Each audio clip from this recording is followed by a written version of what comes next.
And it leads me to Nancy's question, how long can a stent last as, if we're doing everything that's possible to take care of ourselves? They all go down.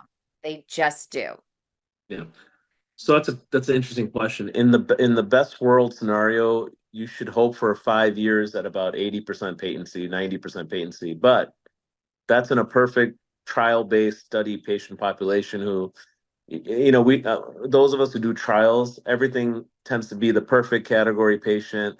They follow up everything. Everything's great. Now, will you get 5 years out of every stent? Chances are maybe not, but with good surveillance, good medication management, you can catch things that are early before it shuts down and manage those with a small procedure and keep it going for long term rather than wait till it shuts down. Now you're having to drip the clot buster in the ICU. Now you're having to do all these things. So a stent can last 10 years with touch ups and intervention in between with good surveillance.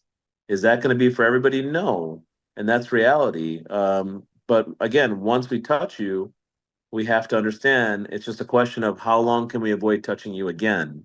When you get a bypass in a perfect world, a great vein with a great surgeon with no infection, no problems, will give you 10 years at 75% patency.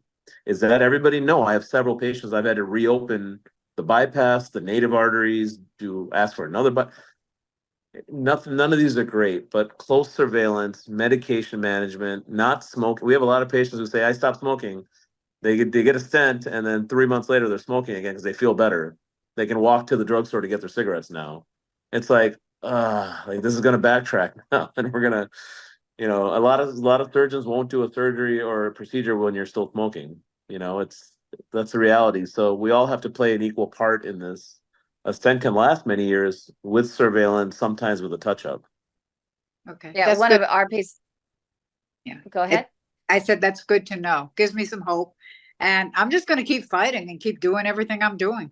Yeah, the stents also rely on how good the rest of your vessels are below the stent. If you have disease below the stents or even bypasses won't stay open as long. So it depends on what's healthy inflow, outflow. That's what matters most.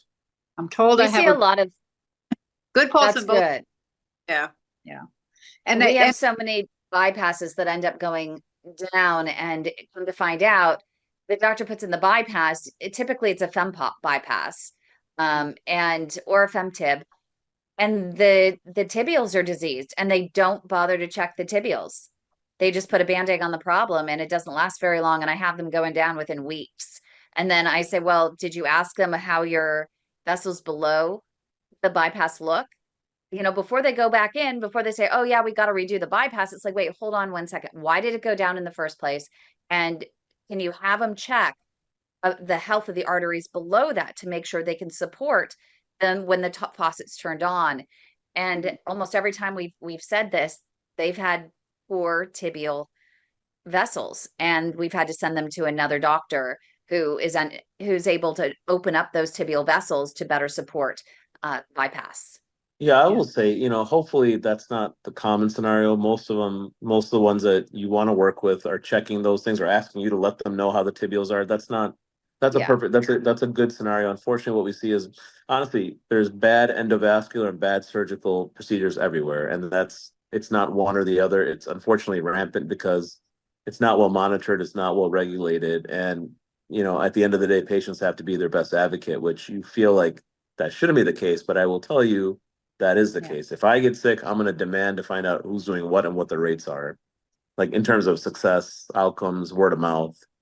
That's just reality. In Europe, it's different. They don't have a money-based system, but then you might have to wait 8 months to be seen.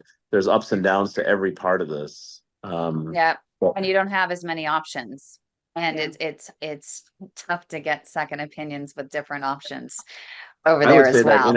Here, you can at least demand a second opinion. No one should ever say no to that. Nope. That's almost illegal to say you cannot have an opinion, second opinion, sorry. Nope, it's true.